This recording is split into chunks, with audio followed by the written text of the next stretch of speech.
Hello there. In this video, we're going to talk about how to have state-dependent probability distributions in the QPython package or using the QPython package. So here I've just prepared the example right out of the documentation and we're going to walk through it. So the first thing at the top here, of course, is we need to import the Q package if we're going to work with the Q package. No surprise there.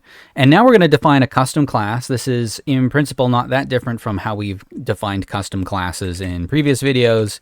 You're going to subclass from this q.dists.distribution class, and then we need to provide this method sample, which recall there's two key arguments here. There's time, and we've looked at time-dependent distributions in past videos, and there's also this ind, which is actually short for individual. So if I remember right, can I make this import? We'll just find out right now. From q import, yeah, individual. So there's this individual class inside of Q. This is basically the thing that flows through the network, a class representing an individual agent in a queuing network simulation. An individual instance models the flow of an agent through a queuing network, tracking its arrival time, service time, priority, and other relevant data.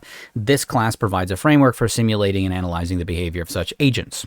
Okay, we're not going to deep dive into what individuals are, but they're basically the thing that flows through the network, whatever that is for you.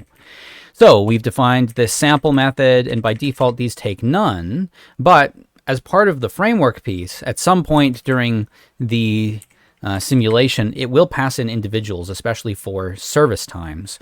And so we can grab actually a lot about the state through an individual. This seems weird at first, but I don't know, you get used to it, I guess, is that you can take that individual that you got as an argument and you can actually access the entire simulation object, get a reference to it, and anything that's available from within the whole simulation, which I think is just about everything, is something you can indirectly access. So in this example, we're going to grab a state tracker. We haven't covered state trackers in detail in this video series yet, but they're basically these classes, or I should say data structures, that will gather up some information about the state of the system during the simulation, throughout the simulation. And in this case, this particular state tracker, what it's going to do is it is going to grab the size of the system in terms of the number of individuals in the system. So here it's just, we're calling it n because that's what the example decided to call it. But it's basically how many individuals are in the system right now. So we're grabbing this kind of global system property, and that the amount of time for a service completion depends upon that for whatever reason. In this case, it's a kind of unusual function. It's the max of a couple of different things. We might grab minus 0.05 times n, so we've got this decreasing linear relationship with the number of individuals in the system, plus a coefficient of 0.2. But of course, that might actually go eventually down to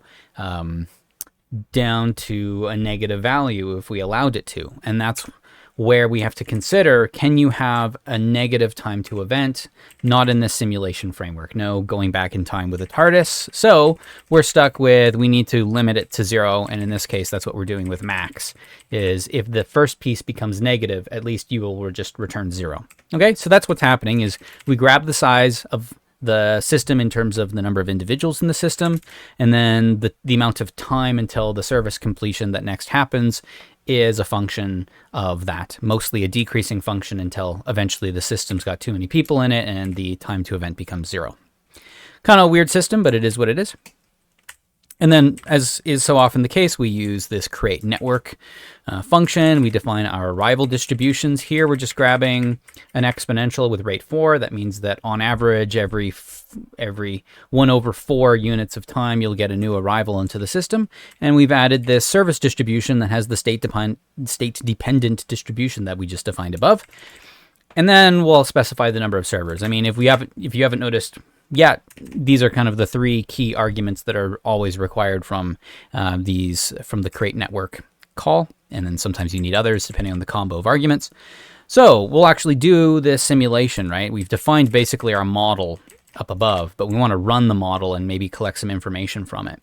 So We got q.seed of 0. In other words, we're going to control for the pseudo-randomness by setting a particular pseudo-random seed number. And we'll define a simulation object passing in our network. But also, and this is a new thing for us in this video, is the system tracker. In this case, the system population, or the total number of individuals in the system. This tracker is what this n is assigned to the value of end.simulation.stateTracker.state is going to be grabbing information from. And then we'll simulate our system for 500 units of time, whatever it is, 500 milliseconds, 500 years, you take your pick depending on what you're modeling. We'll grab the records out of the system. And then just for the sake of grabbing some results, the documentation has a kind of theoretical result that it calculated, and then it has the observed result out of the simulation, and it makes a comparison. So we're just going to grab some data to do that calculation. So we're grabbing the service times for all the service times that are greater than 100. If I remember right, we're filtering out less than 100 for warm-up, for the simulation to get into a kind of equilibrated state if it has one. And then we're going to grab the average queue size by taking is this actually the average? Oh, it's times p, right? Okay, so p is a probability, and we're grabbing state probabilities.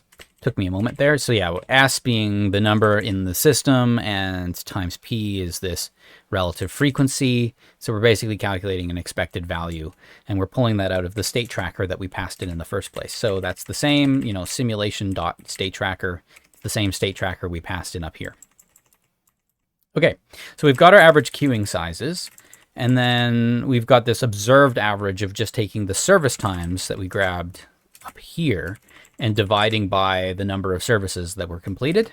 And then we're just going to print also the theoretical answer that was derived in the documentation of going, look, I mean, it should be something like minus 0.05 times the average queue size plus 2, at least making some assumptions there. But yeah, anyway, that's the example. Let's run it.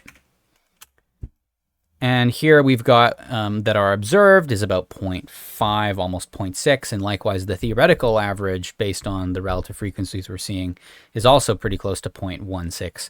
So anyway, the major key point here out of this entire video is just to say you can grab almost anything you want out of the state to make state-dependent probability distributions and pass those in a fairly usual way into the service distributions. Let me see, what else might I want to say? I mean, you could grab properties about individuals as well, and maybe we should do that in a future video. This is kind of just using the individual as a way of grabbing other information that's technically available. But sometimes the individuals have properties that you will want to grab or update or mutate as the simulation goes along. But I think we'll leave that there for this video. Hopefully you got some value out of that. I'll see you in the next video, and have a good one.